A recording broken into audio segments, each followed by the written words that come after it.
është padyshim qyteti më i bukur në Shqipëri dhe ndoshta pa egzagerim një prej qyteteve më të bukur të Ballkanit dhe ndoshta edhe të botës. Pasuri e UNESCO-s.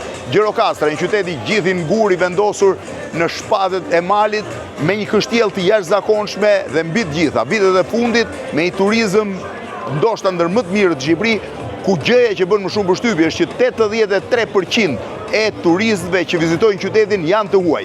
Jam në qafën e pazarit, qafën më të famshme, ku 5 rrugë kryesore kryqëzohen për të çuar në disa nga drejtimet kryesore të qytetit. Në këtë drejtim është rruga që të çon Kala. Kalaja është shumë e famshme, ajo është shumë e vjetër. Kalaja e Argjiros, por njëkohësisht ajo është rinovuar nga Ali Pash Tepelena në fund të shekullit të 18 dhe në fillim të shekullit të 19, duke kthyer në një nga kalat më të mbrojtura në Shqipëri. Në majën e saj ndodhet edhe Muzeu i Armëve dhe njëkohësisht burgu i 7 penxhereve, një prej burgjeve më të famshëm në Shqipëri. Gjirokastra është e famshme edhe për personalitetet që kanë nxjerrë, por mbi të gjitha për mënyrën se si është portretizuar ajo në letërsi nga Ismail Kadare, shkrimtari më i madh shqiptar i cili ka lindur në këtë zonë në këtë qytet, në një zonë shumë pranë qendrës, pra shumë pranë qafës pazarit.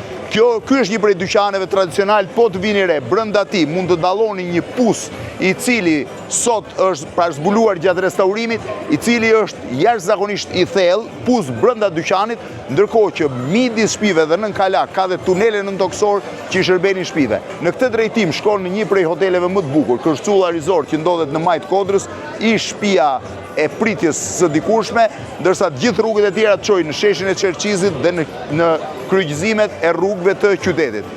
Është një qytet i cili ka nxjerrë thash personazhet i ndoshta më i rëndësishëm i qytetit, padyshim është Ismail Kadare, por ndër njerëzit e tij më e vlerë janë po ashtu Qerem Çabej, Musine Kokalari, një grua e cila u masakrua në një farë mënyre në jetën e saj, vetëm sepse tentoi të kundërshtonte regjimin komunist. Për ironi të fatit, edhe diktatori shqiptar Enver Hoxha ka lindur po në Gjirokastër, madje shtëpinë e tij me shtëpinë e Kadares i lidh një rrugit, Sokaku i të Marrëve.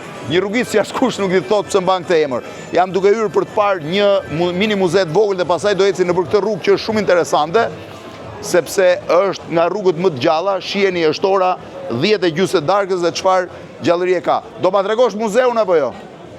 Jo, po dëshim mos filmoj. Jo, ec, do filmoj. Po çfarë ke këtu? Unë kam veshje tradicionale popullore të cilat i qepim familjarisht. I qepni vetë? Po. Prit se do ngjitem sipër, vetëm një moment. Opinga janë këto? Po, opinga. Po vishen këto? Si s'vishen, urdhro, mund ta provosh. Sa është kjo opinga? Qa numri? 24. Mjep një 43. Ja të gjemi 23. Jo, 44. Prit tani se do veshim opingat. As paske m'duket. Do gjej se s'bën.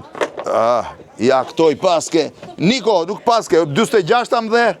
Do veshin me opinga. Jam veshur njerë në Gjirokastër me roba tradicionali Gjirokastrite. Më pas do i tregoj se si shkohet në pjesën e sipër me të dyqanit. Niko, të ngjitem sipër apo do më sjellësh tu opingat? Aurel, m'fal. Ja, edhe pjesa e kapeleve.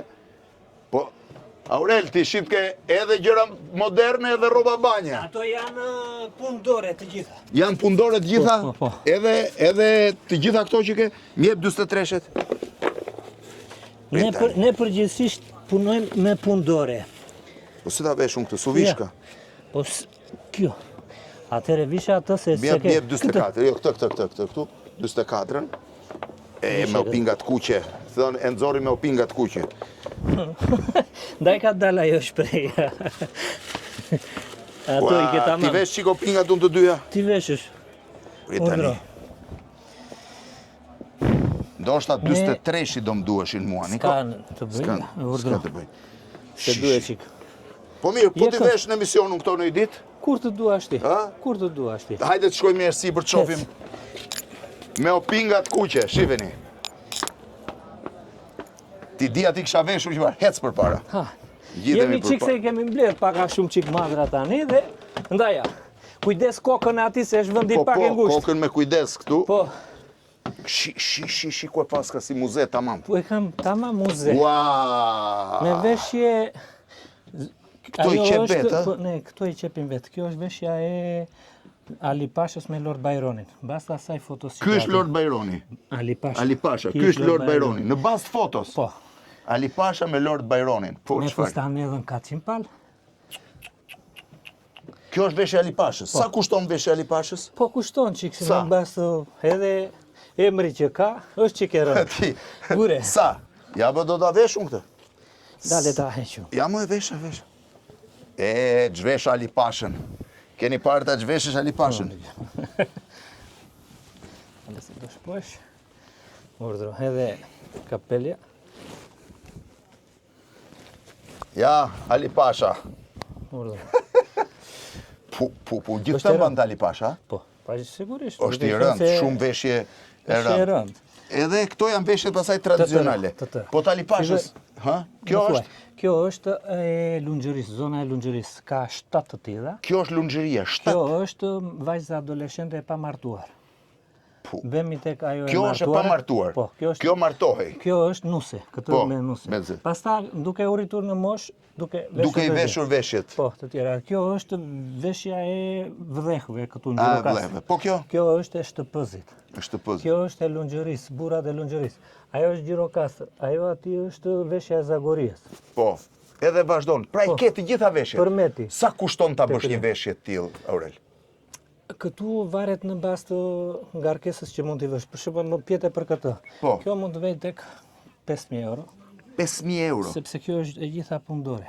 5.000 euro kjo veshje. Po. Sa interesante që në. Kemi veshjen e burrave të Gjirokastrës.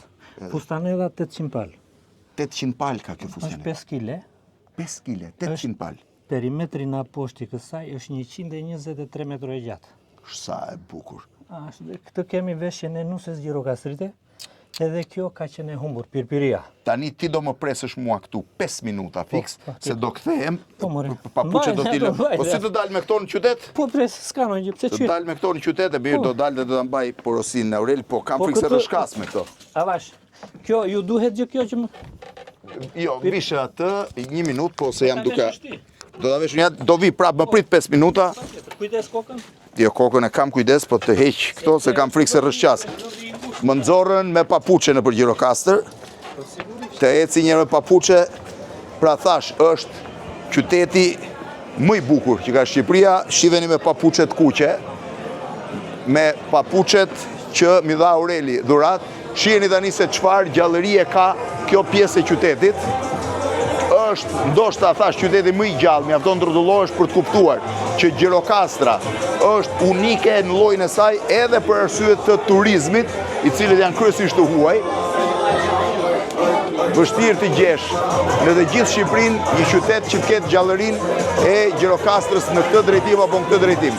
Mjafton të ecësh midis rrugicës për të kuptuar se çfarë gjallërie ka dhe është